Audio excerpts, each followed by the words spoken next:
صدر محفل، محترم اساتذہ کرام اور میرے ہم مکتب ساتھیوں، السلام علیکم۔ جناب صدر، قوموں اور ملکوں کی تاریخ میں کچھ ایسے واقعات ضرور پیش آتے ہیں جن سے قوموں کی تقدیر بدل جاتی ہے اور جو ہمیشہ کے لیے امر ہو جاتی ہے۔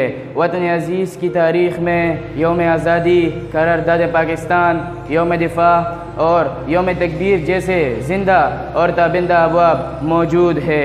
صدر محفل، میرا آج کا موضوع یوم تکبیر ہے۔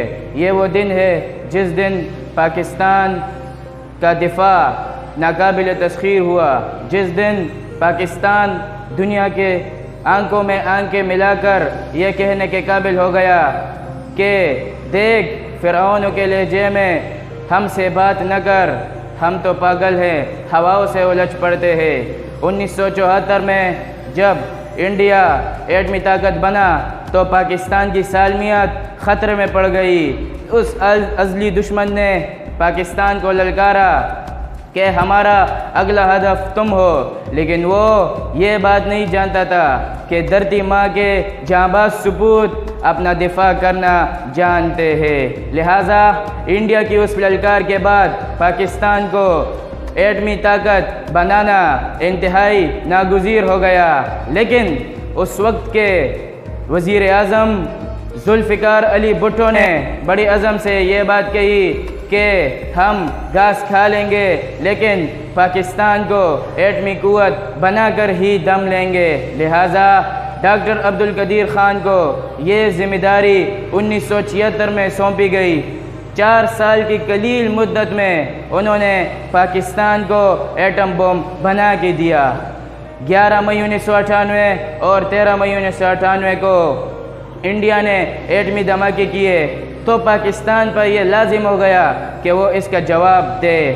لہٰذا 28 مئی 1998 کا سورج پاکستان کی کامیابیوں اور کامرانیوں کا مژدہ لے کر طلوع ہوا اور اس دن پاکستان حقیقت میں ناقابل تسخیر ہو گیا اور دنیا انگشت بدانداز رہ گئی کہ کس طرح ایک قرضوں میں ڈوبی قوم نے ایٹمی طاقت بننے کا اعزاز حاصل کیا۔ کسی شاعر نے کیا خوب کہا ہے کہ ارادے جن کے پختہ ہو نظر جن کی خدا پر ہو، ارادے جن کے پختہ ہو نظر جن کی خدا پر ہو، تلاطم خیز موجوں سے وہ گھبرایا نہیں کرتے۔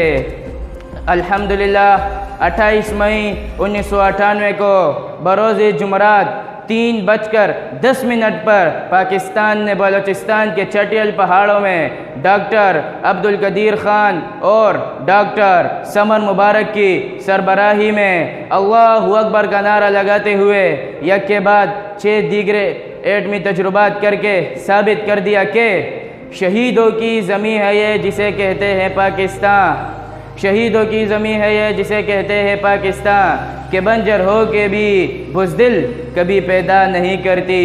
اس طرح پاکستان نے دنیا کی 7ویں اور اسلامی دنیا کی پہلی ایٹمی طاقت بننے کا اعزاز حاصل کیا۔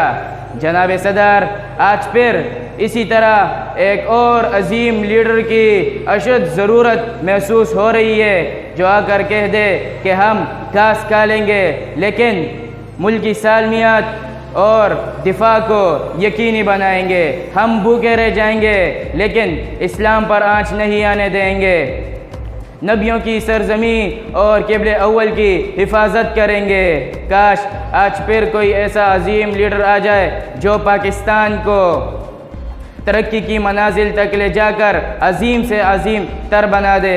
اللہ میرا اور آپ کا حامی و فاصر رہے، آمین۔